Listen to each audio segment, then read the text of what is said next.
নমস্কার, আমার নাম তনুজ দাশগুপ্ত, 58 বটতলী মণ্ডল যুব মোর্চার মুখপাত্র। তো সবার প্রথমে একটি লাইন দিয়ে শুরু করতে চাই। বলো হরি বল, হরি বল, বলো হরি বল, ফেটে গেল বাম গ্যাসের ঢোল।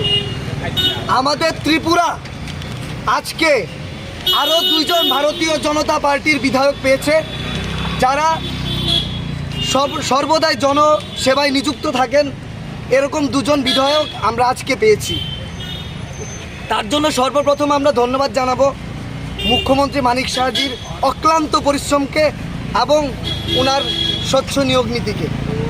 ওনার স্বচ্ছ নিয়োগ নীতির মানুষ এত আপ্লুত হয়েছেন, মানে ওনার মতো একজন স্বচ্ছ লোক যে কোনো নিয়োগ বলুন, কোনো চাকরি ক্ষেত্রে বলুন, কোনো কাজের ক্ষেত্রে বলুন, কোনো এসব নেই যে হিন্দু, মুসলিম, খ্রিস্টান বা এসটি বলুন, কোনো কাস্টের কোনো বালাই নেই।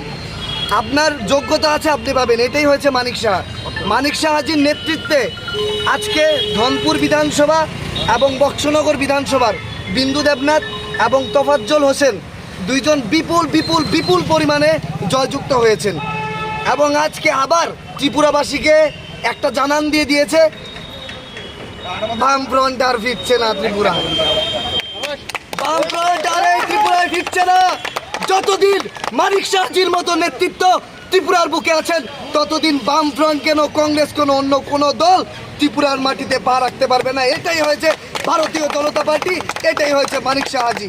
এবং আজকে আমরা 20 নম্বর ওয়ার্ডের পক্ষ থেকে এবং আমরা একতন্ত্র সামাজিক সংস্থার পক্ষ থেকে এই বিজয় উল্লাস করার জন্য আমরা বাজি পটকা ফাটিয়েছি। কিছুক্ষণ পরে আমরা দুস্থদের মাঝে মিষ্টি বিতরণ করব এবং কি বলবো, আরও আমাদের অনেক কার্যক্রম আছে।